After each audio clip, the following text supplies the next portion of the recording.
Hey, good afternoon, folks, and welcome to another episode of Real Country with Jeff and Melanie. Wanted to do a little video on fishing. Everybody loves to go fishing. If you don't, something's wrong with you. I'm just kidding.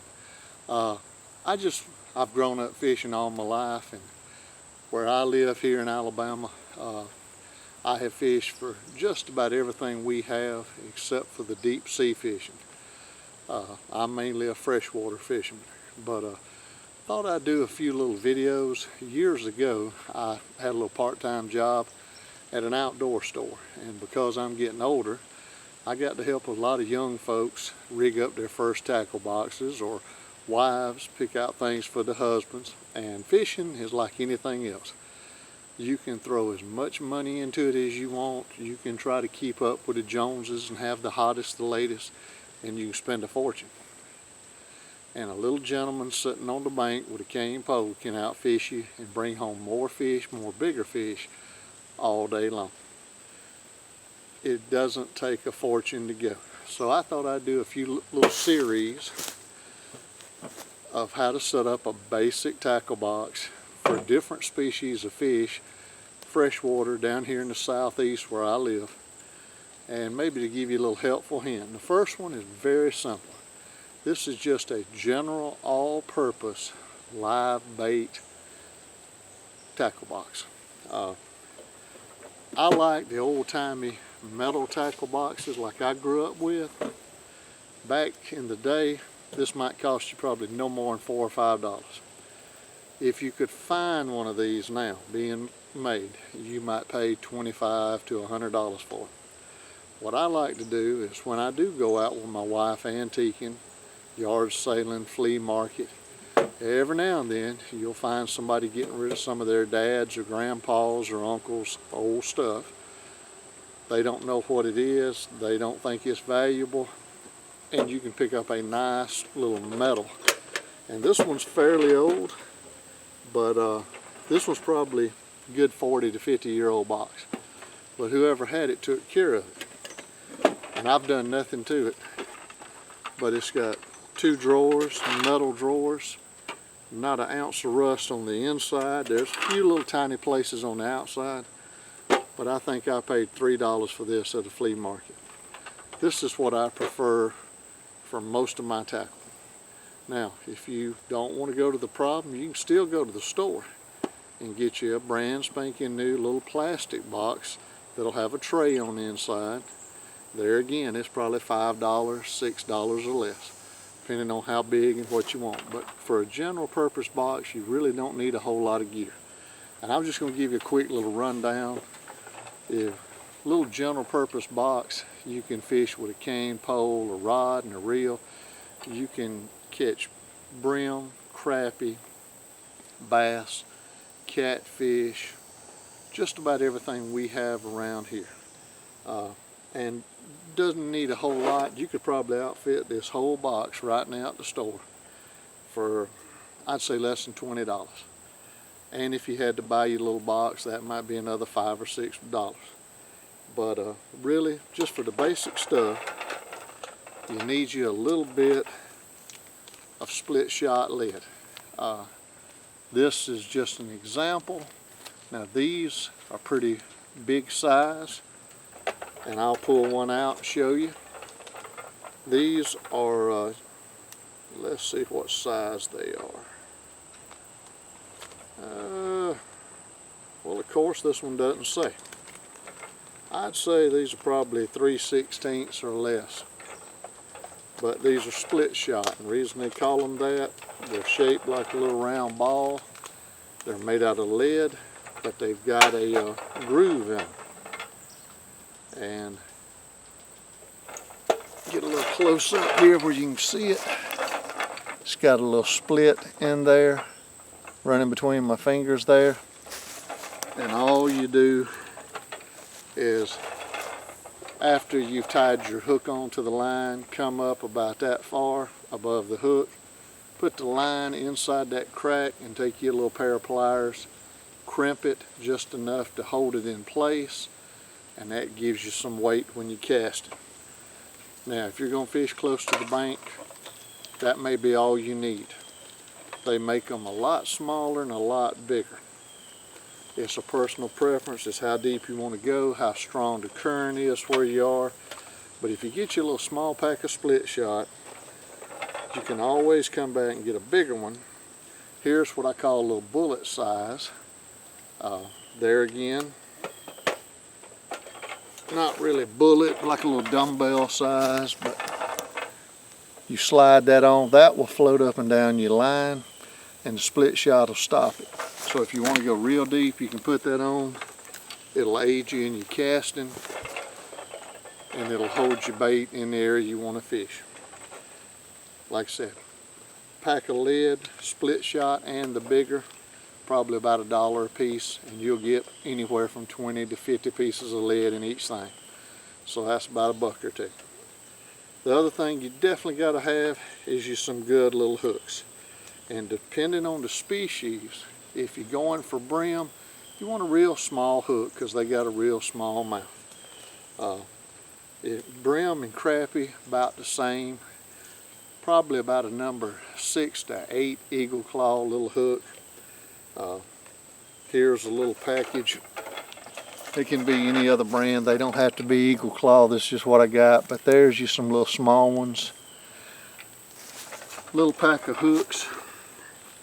You'll get anywhere from 20 to 50 of them in a container. And there again, they may be $2 to $3 at the most. One little pack like that will last you a long time. So you got your lead, you got your hook. The hook, you put your bait on. The lead, make sure it goes down near bottom or hangs where you want to do it. And then, like I said, for live bait fishing, you don't have to use this next item. A lot of people like it for children. It's a good indicator. Get you a little package of corks. The cork will, it helps set the depth that your bait's going to hang in the water to. Now, if you're going to fish on bottom, you may not want a cork. We call that tight line fishing. You throw out there, let the lead go to bottom, then your hook will float up. It'll hold your bait in place, but you have to watch your line, you have to touch your line, be ready for when the fish bites. It's not as obvious a strike. With a cork, one like this, you throw it out there and it's floating along, and when the fish bites and starts to pull on it, the cork will stand up. It'll chew up and down, and then eventually it'll go under, and you lift up and catch the fish. A little pack of corks like this, you can get 2 or 3 or 4 of them, depending on the little packet, for about $1. And they come in all sizes and styles. There's like a little teardrop. Here's some small round ones, bigger ones, and they even make them bigger than this. And then here's like a little quill. These are an old-timey sign, and same thing. You throw it out there, it'll lay like this, and as they bite, it'll stand up before it goes under. Depending on your lead weight, if you're going to use a very small split shot, something tiny like this may be all you need. But if you put a big, heavy piece of lead on there, you don't have a big enough cork. The lead will actually pull your cork under, and you can't tell when you get a bite. So that's when, if you're going to use a heavier lead, go with a bigger float. Most of your corks are red and white, some are orange. Here lately you'll find some that are like fluorescent green, fluorescent orange, but there again, it's personal preference. Normally the orange and white or red and white is your standard. The other thing I recommend toting in your box is a good old pair of needle nose pliers. With these pliers, if you get a fish on there and he gets the hook hung down in his throat, you can take this, reach down in his mouth, grab the hook, and hopefully dislodge the hook without killing the fish if you're going to turn it back. And like I said, a little pair of needle nose pliers, and they call them needle nose because it comes to a point. Most everybody knows that. Just saying it's for the children. You can get a decent little pair of these. There again, $3 to $5. That's probably the most expensive thing in your box. I wouldn't invest in a high dollar pair of these, because if you go out in a boat, you can always drop it in the water and it's gone. But you can go to a dollar store, you can go to a yard sale. Sometimes you can pick these up for $1. And this is a decent pair right here, but there again, this is either was found on the side of a road somewhere or maybe picked up at a flea market for 50 cents to $1. I wouldn't invest a bunch of money because that's all you're going to use it for, is to squeeze the lead when you're putting the lead on your line or to take a hook out of a fish's mouth. But they're good to have. Then when you catch all them fish, if you're fishing from the bank and you want to bring them home and eat them, get you a fish stringer. Basically it's a piece of nylon rope. It's got a little spike in one end and a little ring in the other. And what you do is you untangle this when you catch the fish and you want to keep him till you come home to clean him. You take this little spike and it'll slide through the gills and out the mouth. It doesn't hurt the fish. You can go push the metal tip through this metal ring. It makes like a big slip knot. You can lay the fish back in the water. He can be swimming around and you take the metal spike, stick it in the ground and step on it, and that helps anchor it so the fish can swim and stay alive till you're ready to go home. Then when you're ready to go home, you just pick it up, pull up the extra line and walk off with it. These are usually about 6 to 8 foot long, and every time you catch a fish, you just slide it down there. You can have 10 to 20 fish on here, depending on the size, and they all stay connected, but yet it helps keep them alive if you're fishing from the bank. Now, if you're in a boat, you're either going to have an ice chest or a live well to keep them alive or keep them refrigerated. But there again, these are 50 cents to $1. Another thing I recommend is if you're ever at the checkout at one of your big stores where all the little odds and end things are, pick you up a 99-cent big pair of toenail clippers. The big ones. These come in real handy when you have to retie your fishing line. Every time you have to replace a hook, retie the knot, you can use this like you're cutting your fingernails or your toenails to cut off the excess line. And be sure and take that excess line, put it in your box, and bring it home with you. Don't put it back out in the water. We don't need any more pollution in there. It kills fish and it messes up everything. So when you cut off the loose ends, just throw them in your tackle box, bring them home, then you can take care of them the proper way. But there again, they're about $1. And just get you a big one, leave it open like that, makes it easier to grab, and that way you don't invest a lot of money in it, and it's better than trying to do it with scissors or a knife. And you can find these every store in town. And other than a extra little spool of fishing line you might want to carry with you, that's really all you need for a live bait. And with this, you can stop and cut a limb down or a piece of bamboo and make a cane pole. You don't even have to have a rod and reel. But with these basics, lead, hook, cork, that's really all you need. And you can catch a boatload of fish. Just dig you up some worms, catch you some crickets, and go fishing. Have a good time. If you're not going to eat them, try not to kill them. If you ever catch a little fish and he swallowed it, I call it down his go fetch it, the little throat area. The hook's in there and you see you're not going to be able to pull it out, don't even try.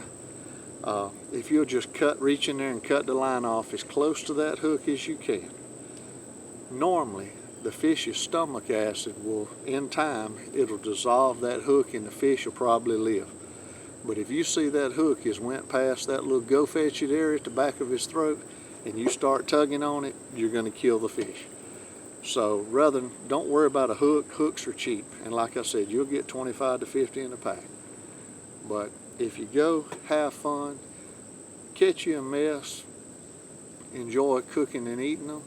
But if you catch the babies, turn them back, let them grow up to the big ones. That's the only way we get the big ones.